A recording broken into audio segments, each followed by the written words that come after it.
They walked into banks with guns drawn. They turned city streets into war zones. They tunneled into vaults, betrayed their employers, or fought police in standoffs that left bodies behind. These weren't perfect heists. These were chaotic, violent, and unforgettable. These are the most notorious bank robberies ever carried out, explained in detail. The North Hollywood Shootout, 1997, February 28, 1997. Two men, Larry Phillips Jr. and Emil Matsarianu, stormed into a Bank of America in Los Angeles, armed with assault rifles, body armor, and thousands of rounds of ammunition. They robbed the bank of around $300,000, but the real story began when they stepped outside. Police were waiting. What followed was a 44-minute gun battle in the streets, with over 2,000 rounds fired. The robbers' body armor made them nearly invincible against standard police pistols and shotguns. Officers scrambled into nearby gun stores to borrow AR-15s just to fight back. The chaos left 12 officers and 8 civilians wounded. Phillips died at the scene, and Matsarianu bled out after refusing to surrender. The shootout changed U.S. policing forever, leading to upgraded weapons, armor, and training across the nation. It wasn't the money that made this robbery infamous. It was the sheer violence, broadcast live on TV, that made an entire country rethink its safety. The Norco Bank Robbery, 1980. May 9, 1980. Norco, California. 5 armed men stormed a Security Pacific Bank, stealing $20,000. Their escape turned into one of the most violent police chases in American history.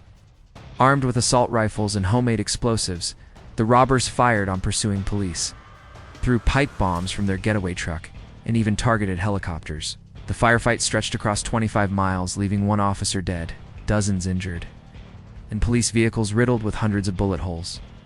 Eventually, the robbers were captured or killed, but the damage was done.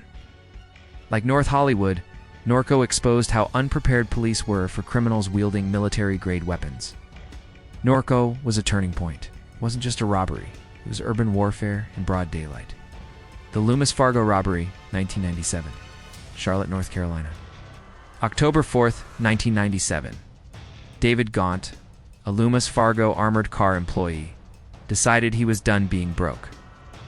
With the help of friends, he pulled off an inside job, stealing $17.3 million in cash. The crew stuffed the money into a van, then into storage, laughing as they counted their fortune. But what came next was their undoing. Instead of laying low, the group flaunted their wealth, buying mansions, luxury cars, and jewelry. Their sudden spending spree caught the FBI's attention almost immediately. Gaunt fled to Mexico with a portion of the cash, but he wasn't hard to track down. Within months, nearly everyone was arrested. The robbery became infamous not for its brilliance, but for its arrogance. The Loomis Fargo case showed that pulling off the crime is one thing. Keeping quiet afterwards is the real challenge. The Wells Fargo Depot Robbery, 1983. Los Angeles, 1983. A group of Puerto Rican nationalists known as the Macheteros carried out one of the largest bank thefts in U.S. history. They stole $7 million in cash from a Wells Fargo depot, claiming the money would fund their independence movement. The robbery was carefully planned. The group studied security systems, timed shifts, and executed the heist with military precision. For years, the FBI hunted them, but the group operated across Puerto Rico and the U.S., making arrests difficult. Eventually, some members were captured, but most of the money disappeared into underground networks. Unlike most robberies driven by greed, the Wells Fargo heist was political.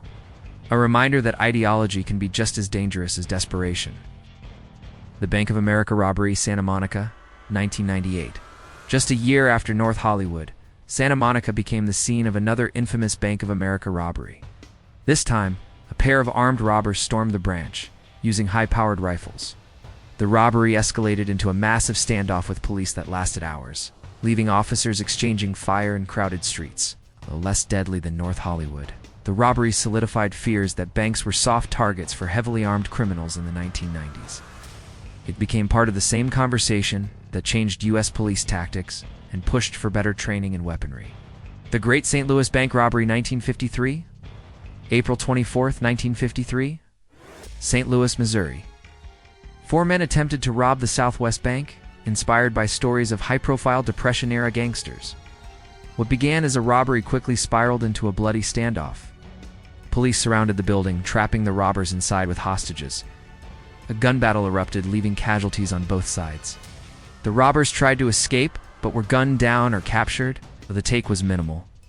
The robbery's violence shocked the Midwest and inspired the 1959 film The Great St. Louis Bank Robbery starring Steve McQueen. It wasn't the money that made this crime infamous. It was the chaos and bloodshed that cemented it in American memory. The Security Pacific Bank Robbery, Los Angeles, 1980. March 1980, Los Angeles, known as the largest bank burglary in U.S. history at the time. Thieves broke into a Security Pacific branch and looted over $9 million in cash, gold, and valuables. Unlike the violent Norco job, this was stealthy, planned with precision. The robbers bypassed alarms, broke into the vault, and vanished into the night without firing a shot. Though suspects were eventually arrested, most of the fortune was never recovered. Security Pacific proved that not every notorious robbery involves bullets. Sometimes silence and patience leave the biggest scars.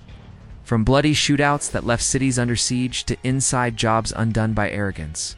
From political robberies to quiet midnight break-ins. These bank robberies weren't about cleverness alone. They were about chaos, greed, and power. But here's the lingering question.